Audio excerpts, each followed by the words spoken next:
don't build a house without a foundation, so don't build your business without one. This is Mindset Monday, where we lay out the tools, frameworks, and mindset you need to scale your contracting or trading business today.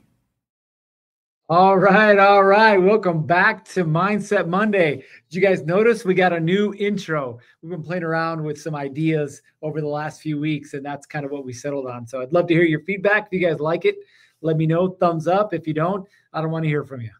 Just kidding. We do like feedback, so we appreciate that.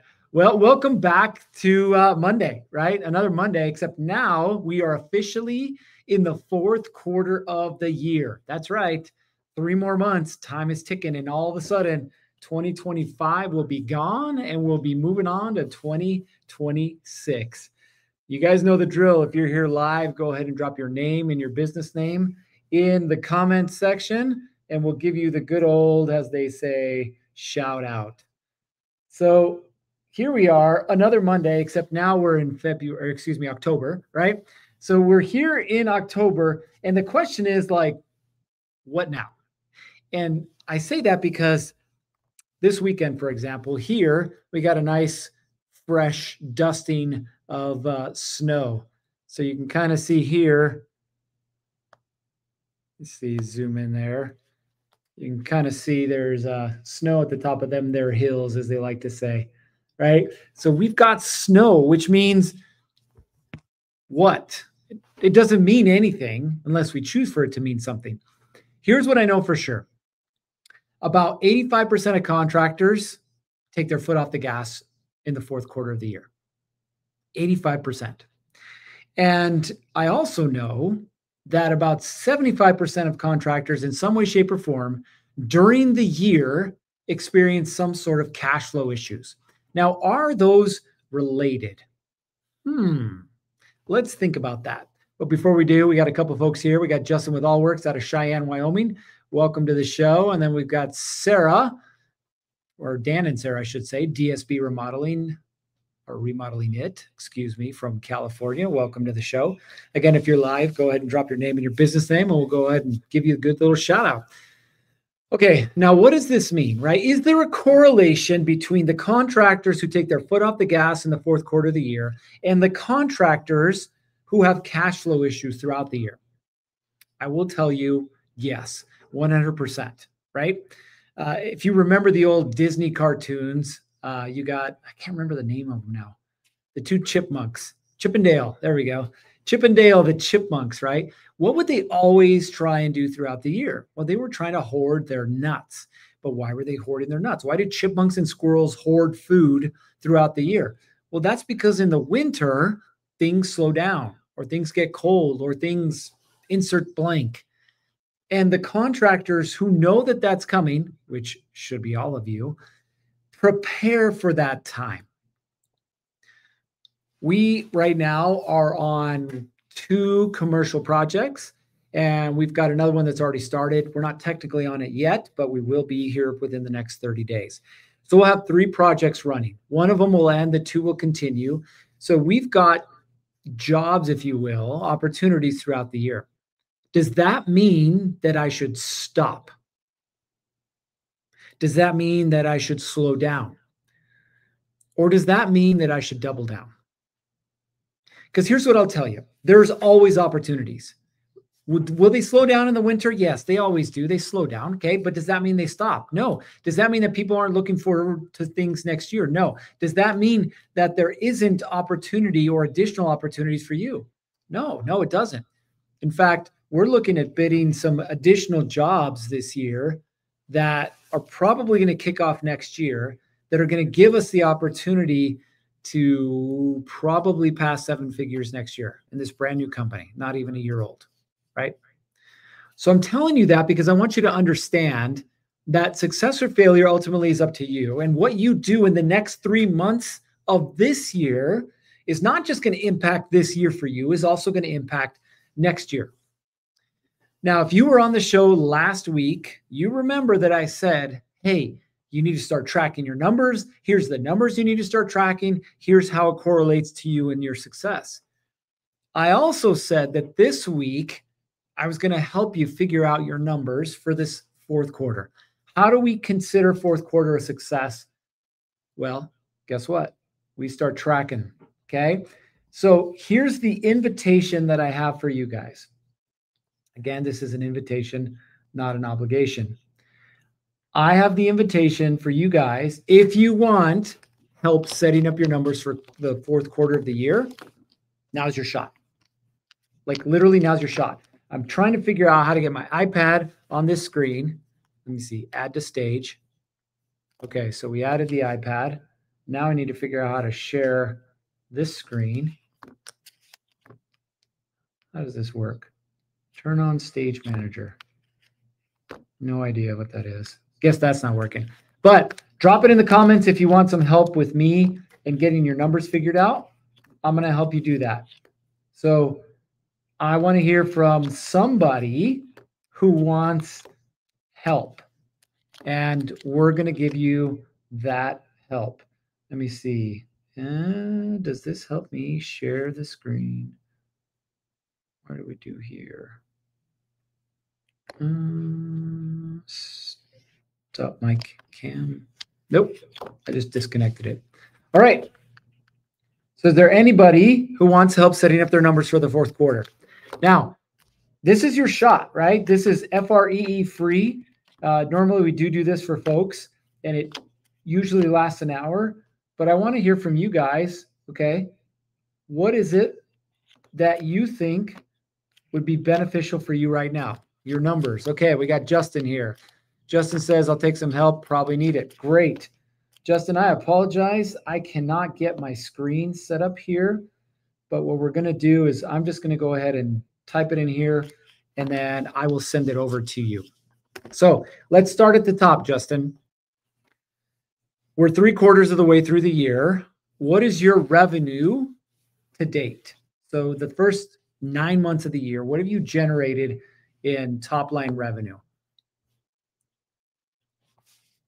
So we'll start with revenue. By the way, so you guys know that's always where you're going to start. And I'm going to show you where it is that it's going to end up. So actually, I wonder if we can do this. I don't think we can. Actually, Justin, I'm going to try this. I don't know if you're driving or not. But if you're not, let's figure out how we can add you to this thing. So Justin, drop your email down below, and I'm going to send you an email with the link. We'll try and get you live on the show here so that we can talk through this. Now, while we're waiting for Justin to send us his info, I want you guys to understand some very basic principles, okay? And I'm going to walk through this with Justin so you guys can hear it, and ultimately I'll send it over so you can see it too. But Justin, we'll still get you on here. If you want to drop your email, I'll get this sent over, and we'll at least get your face on here so we can talk through it. Makes it a little easier. If you don't have clear targets, it's going to be damn near impossible for you to figure out where you're going, and more importantly, how it is you're going to get there, right? I'll give you a perfect example. This last year, I guess earlier this year, I decided I was going to run another marathon. Now, back in the day, I actually ran quite frequently. My fastest time was at 3:12:57. Anyway, 3 hours, 12 minutes. Relatively fast, but not fast enough to win races, in case you were wondering. But when I first started running, I was averaging 4 hours and 30 minutes per race. So how did I increase, or I should say decrease my time by an hour and let's just call it 15 minutes? How did I do that? Well, it was real simple. I started to track things. I was tracking my nutrition. I was tracking my workouts. So my workouts were super specific as far as was it a speed workout? Was it more of an endurance workout? Was it more of a tempo workout? I started tracking my rest and recovery. I was going to the chiropractor. I got a massage gun, right? I was doing all these things to help my body prepare for a marathon. It didn't happen overnight, but it was a consistent thing that eventually got us to the point where I was able to run that time. Now, what does having a contracting business have to do with running a marathon? Well, you'd be surprised. A lot of things. So let's walk through it. Right now, if I was to ask you, where are you getting your leads from? What would you tell me?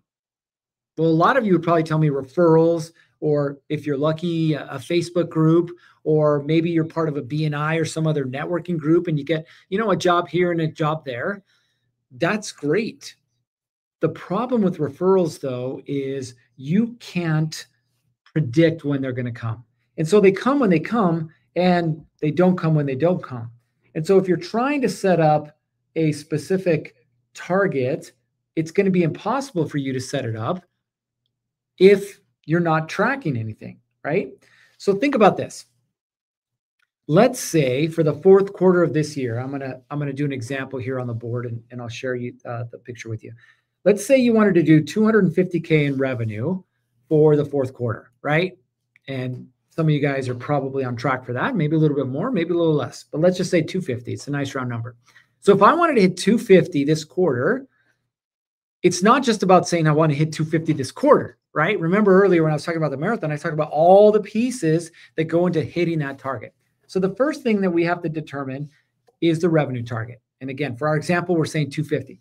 Now, if it's 250, I got to break that down by week. Why? Because it's much easier to track by week. So 250 divided by 13, I got to break out the calculator here.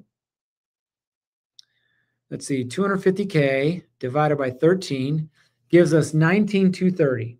You guys can see right there. So 19,230 is our goal for the week, right? Now, let's say, for example, you average $5,000 per job, right? You do some kind of repair work and you're $5,000 per job. So if your average is 5K a job, how many jobs do you need to do a week? So we'll do some simple math. So 19,230 divided by 5,000, that's 3.84. So for sake of round numbers, it's 4 jobs a week. That's what your target is, right? Now you see how it's becoming much more realistic. You're like, shoot, I'm only doing 2 right now, or I'm only doing 3. Okay, so we got to ramp that up. How do we ramp it up? Now we break it back down a little bit and we say, okay, what's your close rate? Out of every 10 jobs, how many do you close? I'm going to be generous and I'm going to say you close 3 out of every 10 jobs. Okay, so that's about 30%. 30% is the average for contractors, by the way. So if you're closing 3 out of every 10 jobs, how many jobs do you have to be bidding or estimating every single week to hit that target of 4? Well, that's super simple. That's 4 times 3. Okay, so that's 12. So you have to do 12 estimates a week, right? Again, trying to make this much more realistic. Now we need to look at leads. Not every lead will be an estimate. For some of you, it's a high number, like 80% or 90%. That's great. But for most people, they're lucky if it's 50%. So we're just going to go on the average and say 50%. So 50% of every lead or every person that says, I'm interested in your product or service is going to want an actual estimate, which means you need 24 leads. Okay. Now, why am I telling you all these what appear to be random numbers? Well, let me show you. Okay. There's a screen right there. Here's the side-by-side, as they say, right? We got a little side-by-side action going. Let's break it back down. If you want to hit 250K in revenue in the fourth quarter, that's $19,230 a week. If you're averaging 5K a job, that's 4 jobs a week that you need. If your close rate is 3 out of 10 or 30%, that means you're going to need 12 estimates a week.